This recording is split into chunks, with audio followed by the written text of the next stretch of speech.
पुरुषोत्तम मास माध्यम अध्याय 24। हरे कृष्णा, राधे राधे। आप पर भगवान विष्णु की साक्षात कृपा है, तभी तो आप ये नियम से ये पुरुषोत्तम मास माध्यम अध्याय सुन पा रहे।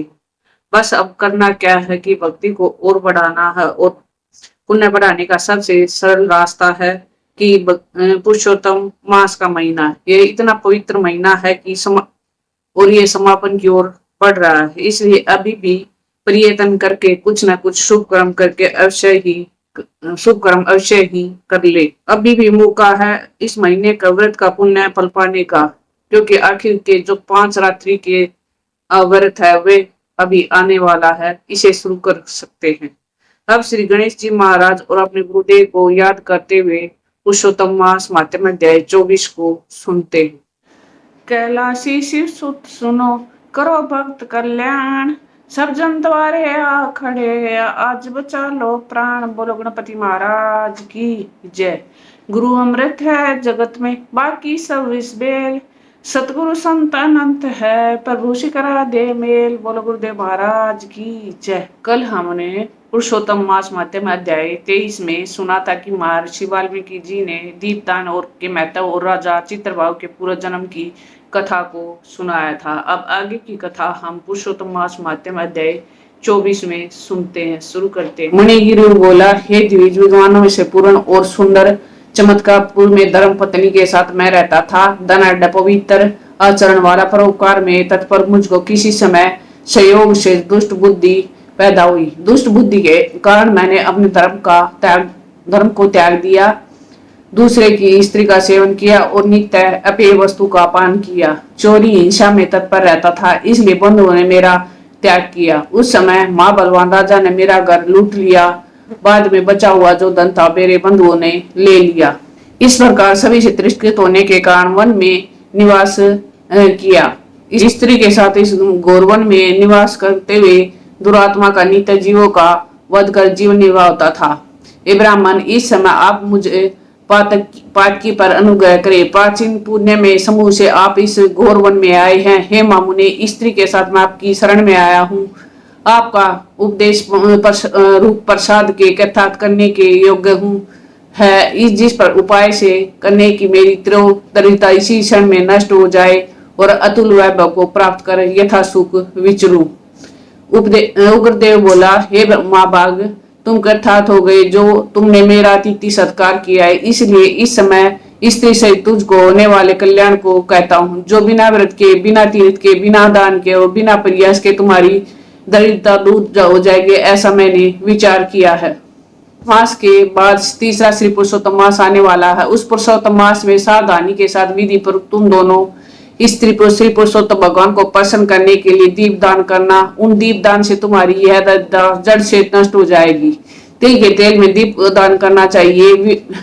विभव के होने पर धरत के दीप दान करना चाहिए, परंतु इस समय वन में वास करने के कारण धरत अथवा तेल इनमें तुम्हारे पास कुछ भी नहीं है। हे नग मणिगिरि, पुरुषोत्तम मास भर स्त्री के साथ नियम पूर्वक इंगुति के तेल से तुम दीप दान करना। स्त्री के साथ इस तालाब में नित्य स्नान कर दीप दान करना। इसी प्रकार तुम इस वन के 1 मास तक व्रत करना। तुम्हारे अतिथि सत्कार से प्रसन्न मैंने इस वेद में कहा हुआ है, तुम दोनों को स्त्री पुरुष के लिए उपदेश किया है। विद्या विहीन भी दीप दान करने से मनुष्य को लक्ष्मी की वृद्धि होती है। यदि पुरुषोत्तम मास में विधि पूर्वक दीप दान किया जाए तो क्या कहना। वेद में कहे हुए कर्म और अनेक प्रकार के दान पुरुषोत्तम मास में दीप दान की 16वीं कला की बराबरी नहीं कर सकते।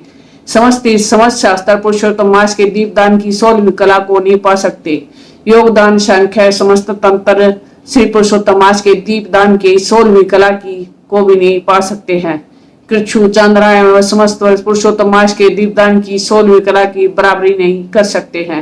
वेद का प्रतिदिन पाठ करना, गया श्राद्ध, गोमती नदी के तट पर सेवन तथा पुरुषोत्तम मास के दीपदान की 16वीं कला की बराबरी नहीं कर सकते। हजारों ग्रहण, सैकड़ों व्यक्तिपात पुरुषोत्तम मास में दीपदान की 16वीं कला की बराबरी नहीं कर सकते। कुरुक्षेत्र आदि श्रेष्ठ क्षेत्र, दंडक आदि वन पुरुषोत्तम मास के दीपदान की 16वीं कला की बराबरी नहीं कर सकते हैं। वत्स्य है अत्यंत गुप्त व्रत, किसी से कहने लायक नहीं है। यह धन धान्य पशु पुत्र पात्र यश को करने वाला है। वन्य स्त्री के बांझपन को नाश करने वाला है और स्त्रियों को सौभाग्य देने वाला है। राज्य में घिरे हुए राजा को राज्य देने वाला और प्राणियों को इच्छा अनुसार फल देने वाला है। यदि कन्या व्रत करती है तो गुणी चिरंजीवी पति को प्राप्त करती है। स्त्री की इच्छा करने वाला पुरुष सुशीला और पतिव्रता स्त्री को प्राप्त करता है। विद्यार्थी विद्या को प्राप्त करता है। सिद्धि को चाहने वाला अच्छी तरह सिद्धि को प्राप्त करता है। खजाने को चाहने वाला खजाने को प्राप्त करता है। मोक्ष को चाहने वाला मोक्ष को प्राप्त करता है। बिना विधि के बिना शास्त्र के जो पुरुषोत्तम मास में जिस किसी जगह दीप दान करता है इच्छा अनुसार फल को प्राप्त करता है। हे वत्स, विधि पूर्वक नियम से जो दीप दान करता है तो फिर कहना ही क्या। इसलिए पुरुषोत्तम मास में दीप दान करना चाहिए। मैंने इस समय ये त्रिविधता का नाश करने वाला दीप दान तुमसे तुम्हारे कल्याण के लिए कहा है। तुम्हारी सेवा से मैं प्रसन्न हूँ। अगस्त्य मुनि बोले, इस प्रकार क्षेत्र ब्राह्मण मन में दो भुजा वाले मुरली को धारण करने वाले श्री हरि भगवान का स्मरण करते हुए प्रयाग की ओर चले गए। वे दोनों अपने आश्रम से उग्रदेव के पीछे जाकर उसके पास कुछ मास पर्यंत वास करके प्रसन्न मन को दोनों स्त्री पुरुष उग्रदेव को नमस्कार कर फिर अपने आश्रम में चले आए।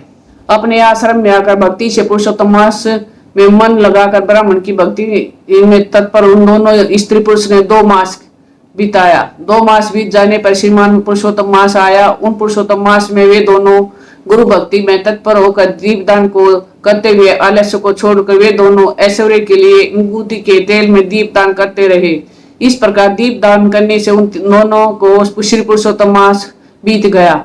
उग्रदेव ब्राह्मण के प्रसाद से शुद्ध अंतकरण होकर समय पर काल के वशीभूत वो इंद्र की पुरी को गए। वहां होने वाले सुखों को भोग कर पृथ्वी पर बादखंड में उग्रदेव के प्रसाद से श्रेष्ठ जन्म को उन दोनों स्त्री पुरुष ने धारण किया। पूरा जन्म में जो तुम मृग की हिंसा में तत्पर मणिगिरी है, वीर भाव के पुत्र चित्रभाव नाम से प्रसिद्ध राजा हुए। इस समय यह चंद्रकांता नामक जो तुम्हारी स्त्री है वह पूरा जन्म में सुंदरी नाम से तुम्हारी स्त्री थी। पतिव्रत धर्म से यह तुम्हारे अर्धांगिनी की भागिनी है। जो स्त्री पतिव्रता होती है वह अपने पति के पुण्य का आधा भाग लेने वाली होती है। श्री पुरुषोत्तम मास में इंगूती के तेल से दीप दान करने से तुमको यह निष्कंटक राज्य मिला है। जो पुरुष श्री पुरुषोत्तम मास में धर्त के अथवा तिल के तेल से अखंड दीप दान करता है तो फिर कहना ही क्या। पुरुषोत्तम मास में दीप दान को यह फल कहा गया है, इसमें कुछ संदेह नहीं है। जो उपवास आदि नियमों से श्री पुरुषोत्तम मास का सेवन करता है उसका कहना ही क्या। वाल्मीकि मुनि बोले, इस प्रकार अगस्त्य मुनि राजा चित्रभाव के पूरा जन्म का वृतांत कहकर और राजा चित्रभाव के किए गए सत्कार को लेकर तथा अक्षय आशीर्वाद देकर चले गए। पुरुषोत्तम मास महत्म अध्याय 24 संपूर्णम। आगे की कथा हम पुरुषोत्तम मास महत्म अध्याय 25 में सुनेंगे।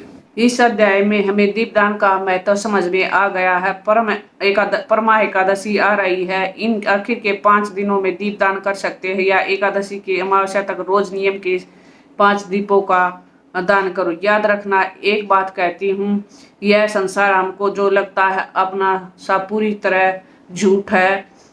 यह है एक सपना सा। याद रखना, सबको अपना हर एक काम है। नाम प्रभु नाम सत्य है, बाकी सब नाकाम है। ये पता कि कृष्ण ही हमारा एक सहारा तो बाकी जग से हम आस लगा कर क्यों बैठे हैं।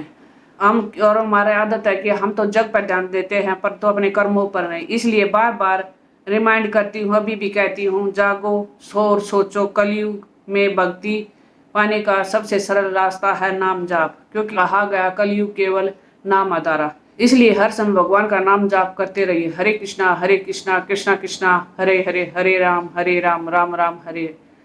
प्रेम से, मन से, भाव से हर समय भगवान का नाम जाप करते रहिए। प्लीज लाइक शेयर और सब्सक्राइब कीजिए। राधे राधे।